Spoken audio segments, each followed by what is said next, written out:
Hey, listeners, it's me. I I really can't. Not today. I just can't. What? Who are you? It's blank space. Don't you recognize me? You look different. Well, that's what a few months on the beaches of Ibiza do to you. That's where you've been? I thought you and everyone else disappeared on me. Yeah, it kind of gets tiring with the non-stop sex and alcohol. But at one point I realized I'm about 3 months late for the new season, and I ran into a familiar face on the way here, and after paying him handsomely, he agreed to tag along.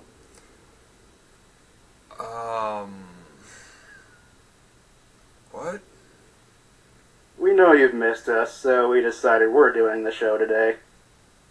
Glad to be back here on Another Point of View, so let's talk about what's happening now.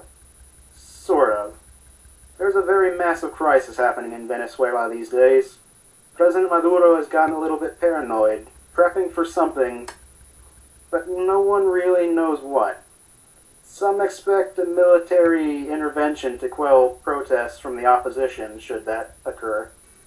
There's been a very bad drought, and Venezuela gets most of its electricity from hydroelectric sources. There have been rolling blackouts, the government's cut the work week to 2 days. They've also shifted the time zone ahead by half an hour to allow more work to be done in the daylight. Worse still, hospitals can't function because of the lack of power. They're also missing vital supplies to keep their patients alive. Machines to keep patients alive flat out don't work these days. They just sit in empty rooms, just waiting to be repaired, but there's no one to repair them. Doctors are fleeing the country, with as much as 40% expected to have left by this point, looking for better opportunities elsewhere. This is the worst crisis since the ongoing protests that begun against President Maduro, in which 46 have been killed and over 5,000 injured. BBC have done reports from hospitals within Caracas, and the situation looks really dire. Patients laying in the hallways because there are not enough beds.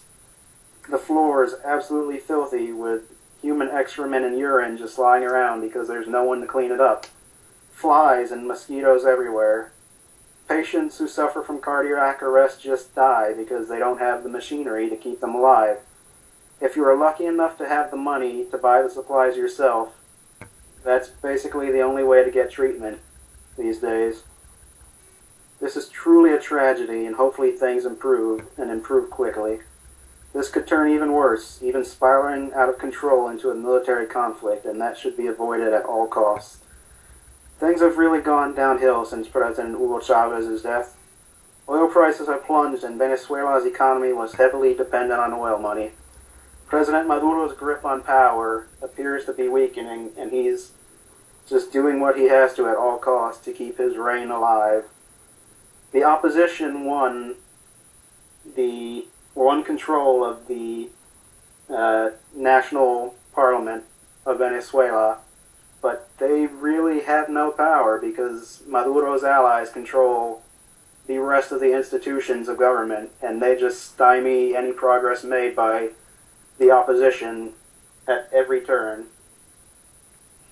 A recall referendum was put forth, but that's going nowhere. President Maduro has declared a 90-day state of emergency, extending his power to rule by decree, and basically killing any hope that the referendum had to oust him from power. Coca-Cola has stopped producing regular Coke in Venezuela due to a massive sugar shortage. The last beer brewery plant shut down due to lack of raw materials to even make beer. Maduro, do what's right, whether that involves stepping down or just finding a way to fix the economy fast, because this must end soon for the nation of Venezuela to survive. Gerald? Oh man, I'm too late. Too late to stop it. Bernie Sanders actually thinks he can beat Hillary Clinton. Bernie, you gotta give it a rest. Speaking of old, outdated socialism, The Terminator franchise. So, they're going to do it again. Terminator has joined Jurassic Park and Ghostbusters with franchises that have more bad movies than good movies. Which is a real shame, since the Terminator franchise is actually part of the old 80s culture where a small budget action movie can turn into a billion-dollar franchise.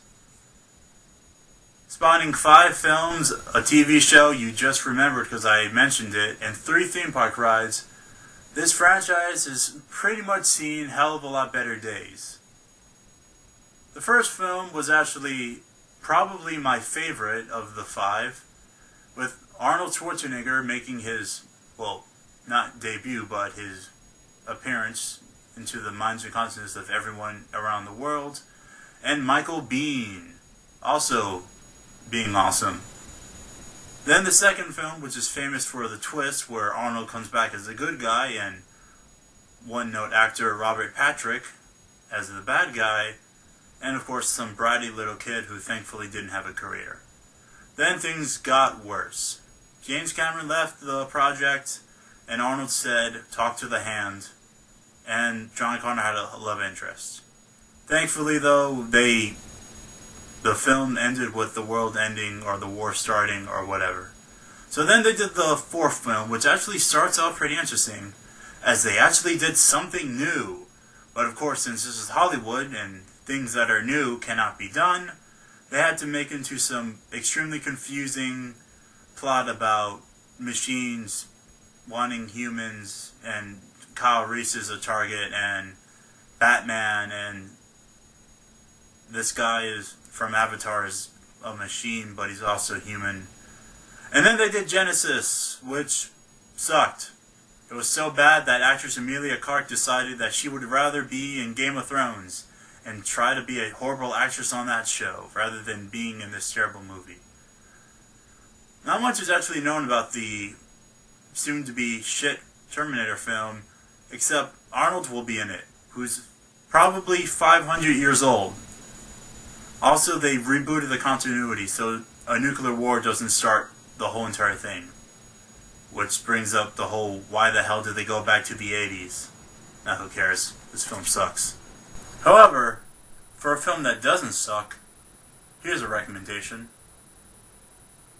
Tonight's recommendation, We Were Soldiers, directed by Randall Wallace. Easily the best of the Mel Gibson history trilogy, Gibson is joined by his Braveheart screenwriter, who also directed the film. Based on the novel We Were Soldiers Once and Young by Hal Moore, who fought in the Battle of Ya Drang, said that every Hollywood movie got Vietnam wrong. The film focuses on the battle instead of the background politics, unlike a lot of famous non-films, Apocalypse Now, Full Metal Jacket, and Platoon. This movie treats both the American and Viet Cong forces equally, showing the Americans as just young people trying to survive, and the Viet Cong as independent freedom fighters fighting for their homeland. One scene focuses on a Viet Cong soldier writing to his wife in a letter, and then later on showing that same soldier in a battle scared for his life, struggling to load up his weapon. Later, we see him charging into battle with a bayonet towards the lead character before getting gunned down, showing the grim reality of the war itself. The film doesn't only focus on the war, though, and it does have some dumb scenes, such as a woman so out of touch with the times she believes that white only refers to clothing. And it does have the occasional cliché soldier dying on the battlefield scene.